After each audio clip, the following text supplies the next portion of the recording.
Hello students, कैसे हैं आप लोग। Welcome back to SD classes by Shashank sir. Theory of machine subject में आज का हमारा टॉपिक है analysis of a block lying on a horizontal plane and on a inclined plane. Last lecture में हम लोगों ने फ्रिक्शन के बारे में पढ़ा था, बेसिक्स ऑफ फ्रिक्शन और एंगल ऑफ रिपोज और एंगल ऑफ फ्रिक्शन के बारे में हमने पढ़ा था। तो आज हम सीखते हैं कि अगर कोई ब्लॉक या बॉडी किसी रफ सरफेस पे हॉरिजॉन्टल और इंक्लाइंड प्लेन पे पड़ी है तो उसके ऊपर फोर्स एनालिसिस कैसे करते हैं, हम मिनिमम फोर्स कैसे निकालते हैं। तो मान लीजिए हमारे पास एक ब्लॉक ए है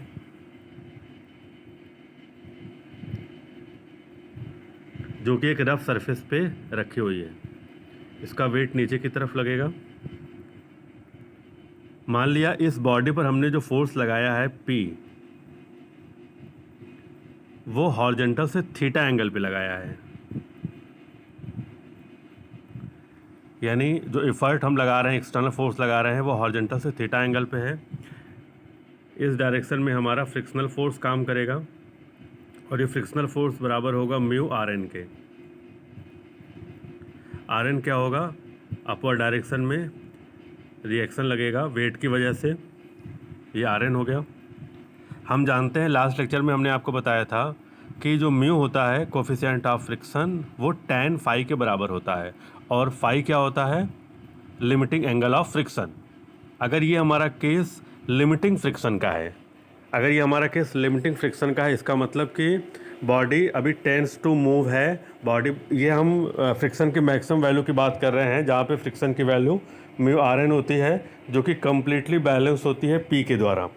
यहाँ पे बॉडी अभी मूव नहीं कर रही है, लेकिन अगर हम इस फ्रिक्शन के बियॉन्ड फोर्स लगाएंगे, यानी म्यू आर एन के बियॉन्ड फोर्स अगर पी लगेगा, तो बॉडी मूव करना स्टार्ट कर देगी।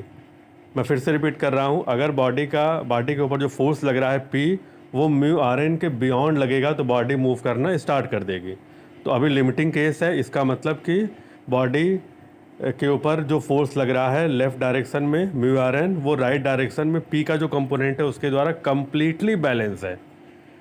तो राइट डायरेक्शन में क्या फोर्स लगेगा पी के द्वारा, पी का जो कंपोनेंट आएगा वो आएगा पी कॉस थीटा, और वो कम्प्लीटली बैलेंस किसके द्वारा होगा, म्यू आर एन के द्वारा होगा।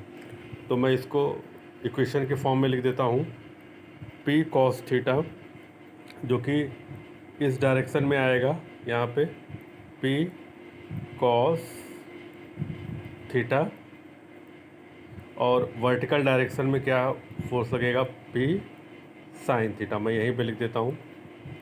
मैं नेक्स्ट पेज पे इसका क्लियर डायग्राम बनाता हूँ।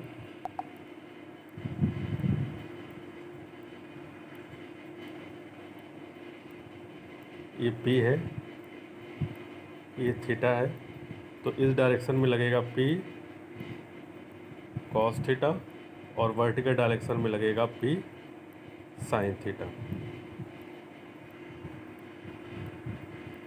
इधर लगेगा म्यू आर एन, नीचे लगेगा वेट, और ऊपर आर एन भी होगा।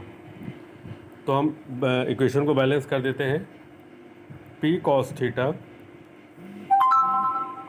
Is equal to mu R N, ये क्वेश्चन नंबर फर्स्ट हो जाएगी। और दूसरी क्वेश्चन होगी हमारी R N plus P sine theta is equal to W, ये क्वेश्चन नंबर 2 है।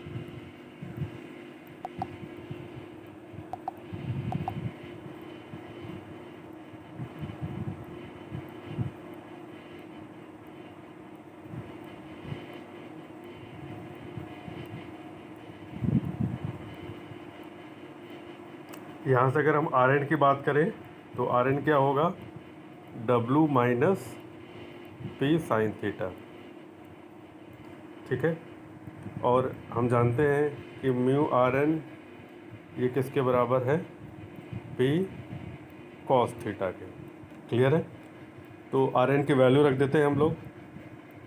म्यू आर एन की वैल्यू क्या हो जाएगी, W minus P sine theta is equal to P cos theta. मैं म्यू की वैल्यू रख देता हूँ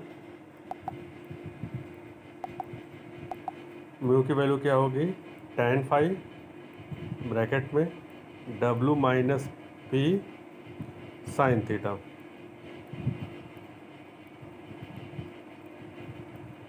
is equal to P cos theta. मैं tan फाई को ब्रेक कर देता हूँ sine phi upon cos phi में, तो W का मल्टीप्लाई कर देता हूँ साइन फाई में, तो हो जाएगा W sine phi minus P sine theta into sine phi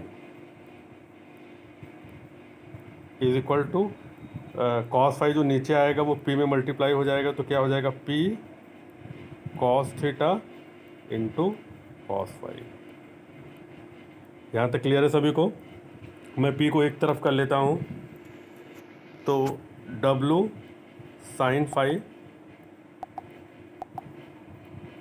W sine phi is equal to, मैं P कॉमन कर लेता हूँ, तो क्या बचेगा sine theta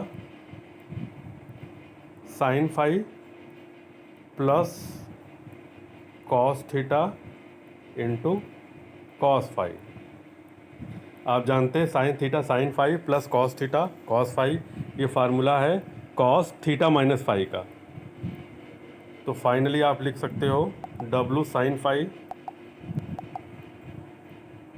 W sine phi is equal to P cos theta minus phi. Clear है? तो P बराबर कितना हो जाएगा, P बराबर हो जाएगा W sine phi divided by cos theta minus phi. ये P का फार्मूला है, यानी आपको इतना एफर्ट की ज़रूरत पड़ेगी किसी भी बॉडी को जो कि हॉरिजॉन्टल प्लेन पे पड़ी है उसको मूव कराने के लिए। यहाँ पे P मिनिमम कितना होगा ये भी हम निकाल लेते हैं।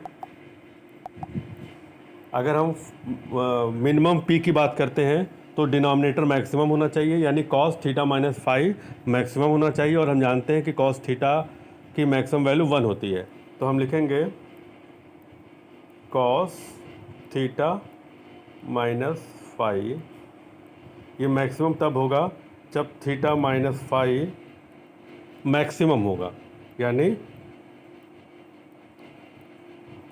Cos theta minus phi is equal to 1। Clear है? कॉस थीटा माइनस फाई की मैक्सिमम वैल्यू 1 होगी, और हम जानते हैं कि कॉस 0 की वैल्यू 1 होती है, तो हम लिख सकते हैं थीटा इज इक्वल टू 5। यानी जब थीटा इज इक्वल टू 5 होगा तब आपको मिनिमम वैल्यू मिलेगी। तो मिनिमम वैल्यू क्या होगी वो मैं लिख देता हूँ, यानी P मिनिमम इफ़र्ट ये होगा W साइन थीटा की जगह 5 भी लिख सकते हो। ये तो एनालिसिस हो गई हमारी जब बॉडी हॉरिजॉन्टल सरफेस पे पड़ी है।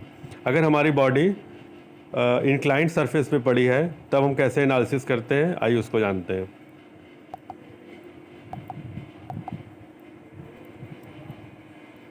हमारे पास मान लीजिए हमारे पास एक इंक्लाइंड प्लेन है जिसके ऊपर बॉडी A रखी हुई है।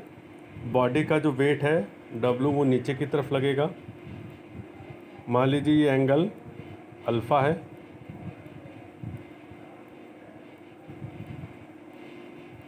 W के दो कंपोनेंट होंगे, W कॉस अल्फ़ा और इधर आएगा W साइन अल्फ़ा। ठीक है, ऊपर की तरफ होगा Rn। तो यहाँ पे ये बात ध्यान देने वाली है कि यहाँ पे Rn W के बराबर नहीं है, Rn W कॉस अल्फ़ा के बराबर है। तो यहाँ पे जो इक्वेशन बनेगी, कुछ बच्चे याद कर लेते हैं कि Rn हमेशा W के बराबर होता है। इंक्लाइंड प्लेन पे अगर बॉडी रखी है तो यहाँ पे जो Rn होगा वो W कॉस अल्फ़ा के बराबर होगा।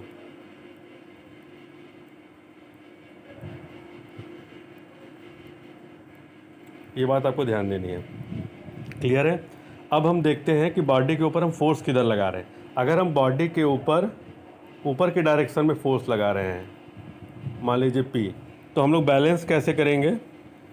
अगर बॉडी के ऊपर हम ऊपर की डायरेक्शन में फोर्स लगा रहे हैं तो फ्रिक्शनल फोर्स नीचे की तरफ इधर काम करेगा, इसको हम लोग कहेंगे म्यू आर एन।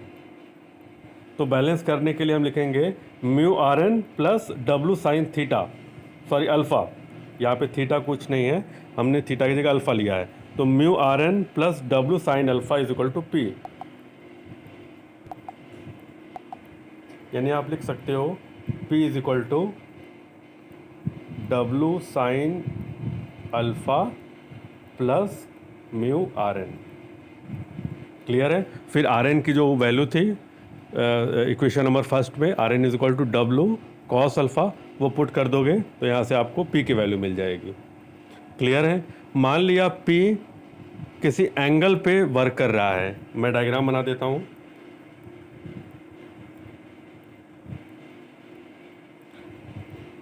मान लीजिए जो P है वो इस तरह किसी एंगल थीटा पे वर्क कर रहा है। तो यहाँ पे इक्वेशन में चेंज सिर्फ इतना आ जाएगा कि यहाँ पे आप P का कंपोनेंट लोगे, इसे बोलोगे P कॉस थीटा, तब इक्वेशन क्या बन जाएगी? P cos theta is equal to mu R N plus W sine alpha.